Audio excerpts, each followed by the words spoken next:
Bon matin, la belle communauté, Benjamin Raymond, posturologue du CIES et kinésiologue spécialisé, thérapeute manuel. Les pieds, c'est un sujet super sensible, je dirais quasiment tabou. Il y a un narratif extrêmement dichotomique, divisé, polarisé même, dans tout ce qui entoure le pied, le soulier, le minimalisme, le maximalisme, bon, courir, comment qu'on court, comment qu'on marche, comment qu'on vit.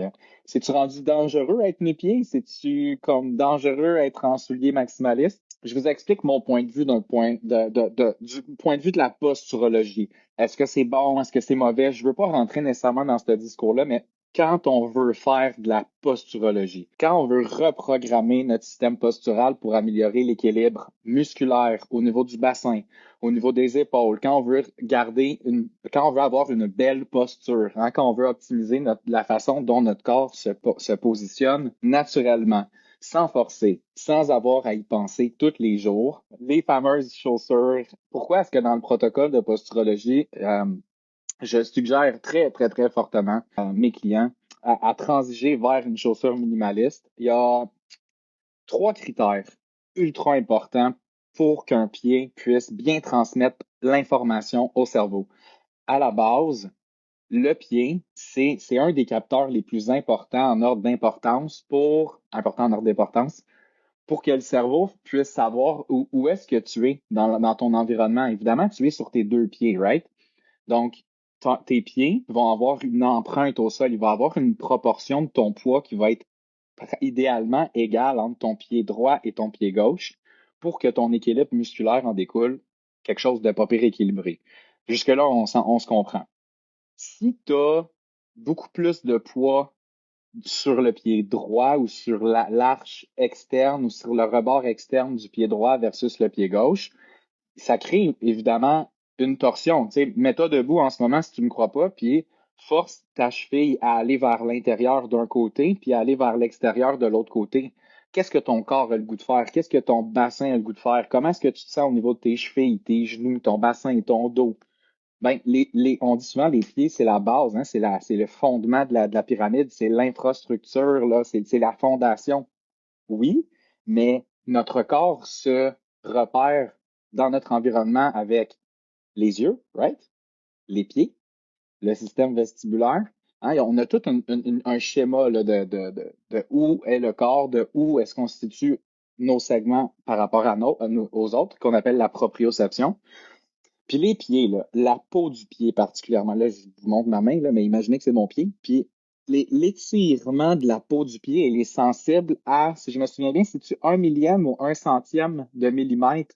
Donc, le threshold, le seuil d'activation pour que le cerveau sache que la peau du pied est étirée, c'est extrêmement, extrêmement précis. Ça prend pas grand-chose.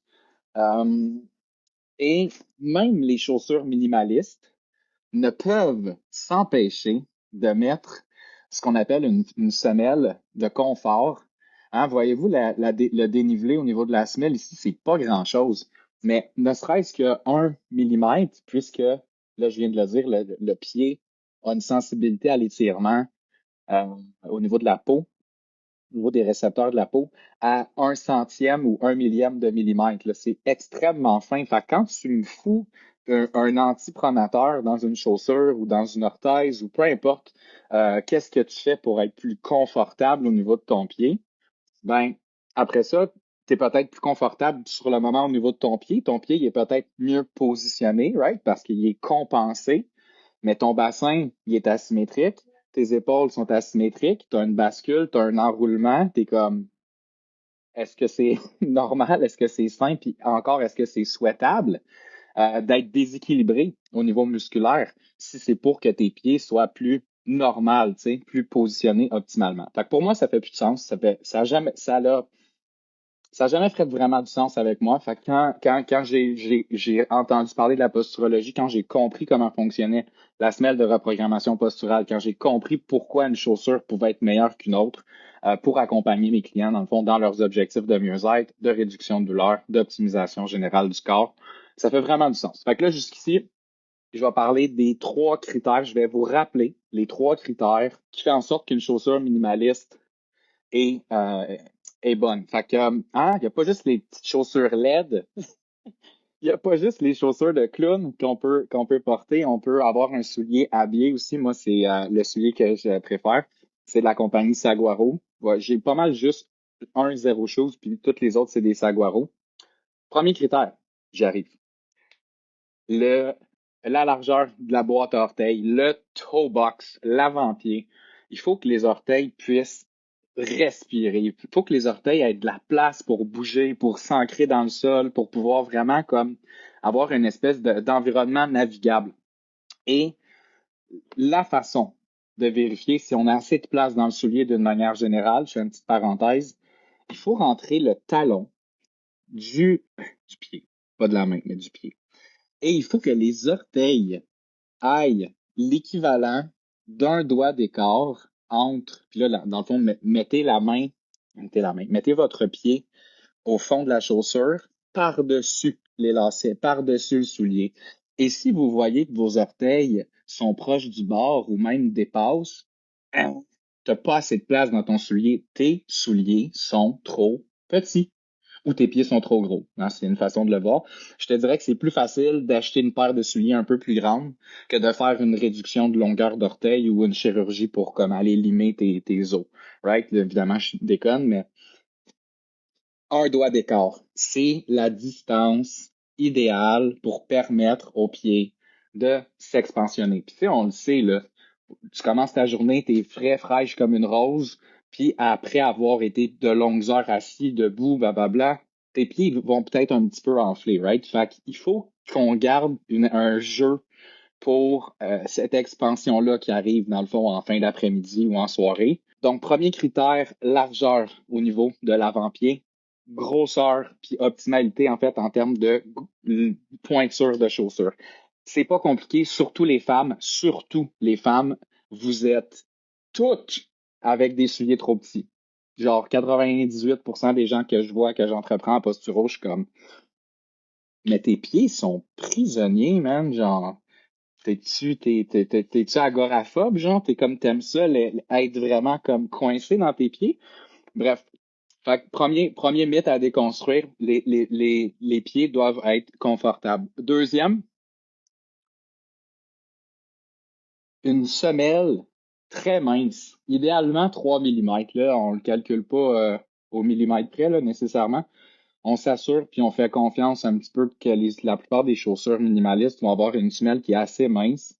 Donc, les Hoka, les ASICS, les New Balance, les Reebok, les Adidas, la plupart du temps ne fonctionnent pas avec le protocole en posturologie. Puis j'irais même un petit peu plus loin que le protocole, je dirais la plupart des chaussures confortables pour le pied vont diminuer cette capacité-là du pied à se repérer dans l'espace et augmenter le tonus musculaire, et augmenter, pas le tonus musculaire, mais les déséquilibres musculaires au niveau du bassin principalement. Donc, les gens qui me disent, oui, mais Benjamin, moi j'ai besoin d'être confortable, je marche beaucoup, c'est, c'est, c'est une rééducation qu'on propose, hein, parce que le pied devrait être confortable naturellement. S'il l'est pas, puis qu'on est comme un petit peu pogné dans un pattern de béquille où on doit être extrêmement confortable au niveau du pied, être soutenu, hein, avoir un arche, ce support d'arche-là hein, qui est tellement confortable, oui, confortable, mais tellement préjudiciable, délétère, mauvais pour l'équilibre musculaire global du corps. Fait que, tu sais, qu'est-ce que t'aimes mieux, avoir mal au dos pour le restant de tes jours ou faire une rééducation au niveau de ton pied qui va te prendre 2 semaines, un mois, 6 mois, tu sais? Pour moi, le choix est facile. Bon, après ça, la balle est dans ton camp, mais jusque-là, si tu me suis et que ce que je dis fait du sens, on continue. Deuxième critère, la minceur au niveau de la semelle. Premier critère, je le rappelle, c'était l'espace au niveau des orteils. Ça, c'est un Saguaro aussi. C'est la même chose. Ça, c'est un modèle 41. Et bon, ici, j'ai pas juste du Saguaro, j'ai aussi du Zero Shoes, la deuxième compagnie que je recommandais à fond la caisse pour la variété au niveau du choix. Donc, l'esthétique, hein, il y en a pour qui c'est super important. Puis pour moi, honnêtement, c'est la première fois que je me payais une paire de running à 170$ canadiens. Moi, je suis vraiment quand j'étais vraiment cheap sur mes souliers, pour moi, une paire de running à 250$, ça n'a pas de calique de bon sens. Mais bon, il y en a qui vont dire, ben moi, ça me prend ça, faut que je prenne soin de mes pieds. La grosse majorité des souliers qui sont disponibles sur le site de Saguaro puis qui sont exceptionnels pour la santé du pied, il y en a qui sont à 68$. En ce moment, ils sont à comme 15-20% de rabais. Ça revient à 58, plus taxes, évidemment, mais shipping inclus. Fait que, pour vrai, qu'on s'entende puis qu'on défasse le mythe que les bonnes chaussures puis que les meilleures chaussures coûtent nécessairement plus cher, c'est absolument pas vrai. C'est comme le vin. Il y a des excellentes bouteilles à 20$, puis il y a des bouteilles à 70-80 qui goûtent dégueulasses. Je parle par expérience, mais une faible expérience quand même. J'ai plus d'expérience en chaussures qu'en vin. Troisième critère, premier critère, largeur des orteils. Deuxième critère, semelle. Petite semelle, mince petite semelle et flexible. Flexible. Je crois que c'est flexible le troisième critère. Bon, en tout cas, je reviendrai, mais sinon. Donc oui, il faut tordre la semelle. Il faut qu'elle soit capable de bouger, bouger avec votre pied. Parce que le pied, il n'est pas fait pour être statique. Le pied, il y a plein de muscles, il y a plein d'os qui sont faits pour s'articuler, bouger. Tu sais, la pronation, là, hein? Lorsqu'on marche, là, l'attaque se fait au niveau du talon. Le premier contact est fait au niveau du talon et le déroulement naturel et normal du pas, ça c'est bien important. Le déroulement naturel du pas à la marche, c'est un contact talon, côté latéral du pied et il y a un roulement en pronation à la fin, puis il y a un atterrissage à la fin sur ce qu'on appelle la grosse orteil ou le pouce du pied. Right? Fait que ça fait une espèce d'angle de talon, côté latéral, puis grosse orteil. On se propulse avec la grosse orteil. Donc, c'est normal quand tu regardes tes souliers, hein, quand ton physio ou quand n'importe quel autre professionnel de la santé te dit c'est pas bon que tu uses le côté latéral de ta semelle. C'est fucking normal que tu utilises plus le côté externe de ton talon à la marche. C'est normal. Fait que arrêtons de démoniser puis de vouloir vendre des orthèses à tout le monde qui utilise un déroulement de pas qui est normal. Bref, fin de la montée de lait. Donc, pas d'antipronateur. C'était ça, le troisième critère. Donc, semelle mince et flexible, c'était le deuxième. Troisième, c'était pas d'antipronateur. Que ce soit à l'intérieur même de la chaussure, très souvent avec les chaussures maximalistes, on a des, des antipronateurs intégrés dans la chaussure. C'est non. C'est non. Non. Non. Et c'est même les chaussures minimalistes ne s'empêchent de créer des antipronateurs dans leur semelle de confort. Donc, si c'est pour toi là d'aller chercher 1 millimètre de petit smouche-mouche de plus mou dans ton pied parce que ton pied est complètement déconditionné, ton pied il est dû pour une reprogrammation, il est dû pour être stimulé puis redevenir ce qu'il aurait dû toujours être, c'est-à-dire quelque chose de flexible, quelque chose de robuste, quelque chose de résilient. Hein? Être résilient, c'est être capable de, justement, supporter tous les types de surfaces au niveau de la marche. Hein? Quand on marche dans le bois, là, ou sur le plancher des vaches, là, dans des champs, il y a des bosses, il y a des trous, il y a de la garnotte, il y a des craques, il y a des racines, il y a de l'asphalte, il y a du béton. Peu importe la surface sur laquelle on marche, le pied doit être confortable, doit être résilient, doit être robuste, doit être flexible. Si tu as mal au pied à exister, à marcher, il y a un problème. Ça te prend un reconditionnement au niveau du pied. Si tu veux opter avec les orthèses plantaires pour le restant de tes jours, c'est correct, mais tu ne feras pas de posturologie. Right? En termes de clients, en termes de pathos, ce qui est important, en fait, c'est d'être bien suivi puis de vraiment demander l'avis de différents professionnels puis se faire une tête en fonction là, de qu'est-ce qu'on a comme problématique. Naturellement, si ton pied il est en inversion puis que ta malléole elle s'est rendue qu'elle touche par terre puis que c'est comme ça depuis des années et des années, d'après moi, c'est pas de la posturo, c'est pas des souliers minimalistes, c'est pas des semelles posturales que ça te prend, ça va vraiment être plus peut-être même une opération, des orthèses, des injections, comme t'es rendu loin là. Mais moi, je m'adresse à une population normale qui veut juste devenir leur meilleure version d'eux-mêmes, être confortable en marchant, en courant, en trottinant, peu importe. Si tu as l'impression qu'il y a une partie de tes problèmes qui vient de tes pieds, puis que tu es prêt déjà à faire une transition vers de la posturo, ben, premièrement, aller magasiner sur le site de Saguaro, je vais te référer au site. Puis qu'est-ce qui est cool? Si je finis avec ça, tu vas tester, première des choses, en t'assurant de commander une taille de chaussure peut-être un petit peu plus grande que qu'est-ce que tu es habitué, surtout si tu te reconnais dans le moi, je suis jamais habitué d'avoir de l'espace au niveau de mes orteils. Fait que, hein, ce n'est pas de vérifier si un doigt passe en arrière, c'est de mettre le talon au fond de la chaussure par-dessus la chaussure et de bien vérifier qu'il y a un doigt entre les orteils et la fin de la chaussure. Un coup que tu as fait ça, demande ton bilan postural. On va commander, si tu veux faire de la posturo. Mais qu'est-ce que tu fais ici si tu n'as pas d'intérêt pour la posturo? Je sais pas. Exemple que tu as un 41. Moi, j'ai des semelles modèles, hein, des patrons, ce qui fait en sorte que le trou ici, c'est l'espace pour le résonateur fréquentiel.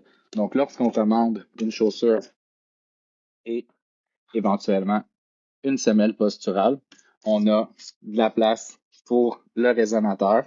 Puis on va pouvoir, si jamais ça dépasse comme ça ici, on va pouvoir tailler la portion avant de la semelle pour être sûr que ton soulier, ta semelle, te fit comme un gant, hein, un gant de pied, puis que tu sois capable, en fait, de pouvoir reconditionner le lien qui existe entre ton cerveau et tes pieds pour que tu sois debout confortable, debout statique confortable, marcher longtemps et être confortable, performant. Être performant à la marche, c'est marcher comme si c'était sans effort.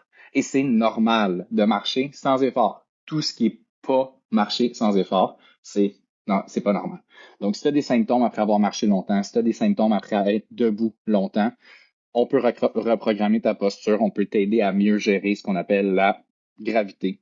Donc, merci de m'avoir écouté. J'espère que la capsule a pu t'éclairer, en fait, puis défaire quelques petits schémas limitants, puis quelques croyances limitantes auxquelles je m'abute tous les jours avec mes clientes, surtout, mais quelques clients aussi. Pourquoi les gars sont moins chialeux sur leurs souliers? Mais bon, c'est pas grave. Je vous aime les filles. C'est comme 70-75% de ma clientèle, c'est des femmes. Fait que ça doit être mon petit côté féminin développé.